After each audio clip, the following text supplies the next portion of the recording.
Okay, I want to discuss the value of treats in your dog training.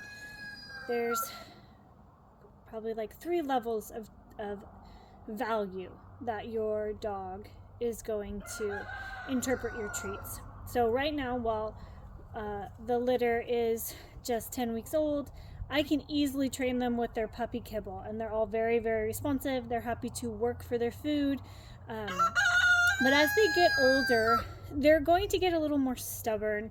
They're going to get exposure to different tastes and things like that with foods that we enrich, with things we enrich their food with.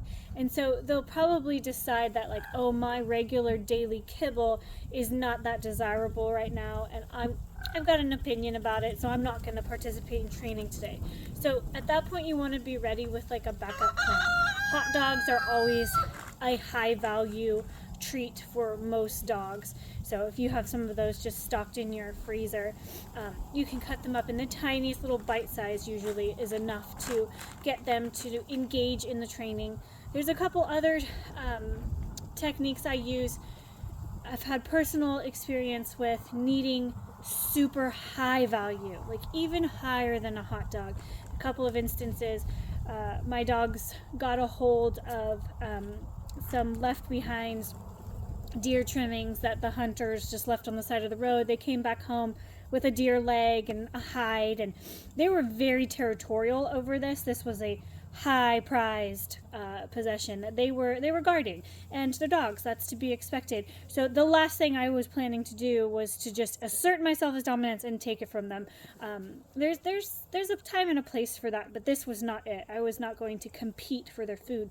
So in my freezer I keep a number of different kinds of bones and byproducts of butchery, really. So chicken feet or organs, those are all high value rewards to them. So I was able to take a frozen chicken foot like real fast and just walk right back out to them and offer that as a trade. So in the event of this trade, they were well accepting of the fact that, oh yeah, I really want that lamb bone or chicken foot rather than this discarded kind of stinky old hide that I brought back, or deer leg.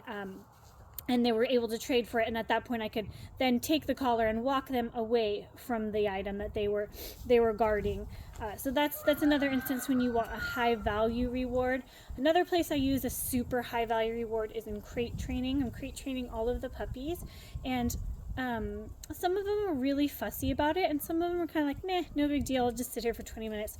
But I've decided to enrich that by giving them a lamb bone during that time. So the whole time they're in the crate, they're going to town on a lamb bone. So by giving them the enrichment, they know that at that time, okay, this experience is good. So anytime you want your dog to know that an experience is good, you can associate a reward or a treat, and depending on how they respond to it will determine whether it needs to be, low value, medium value, or high value. So I hope that makes sense.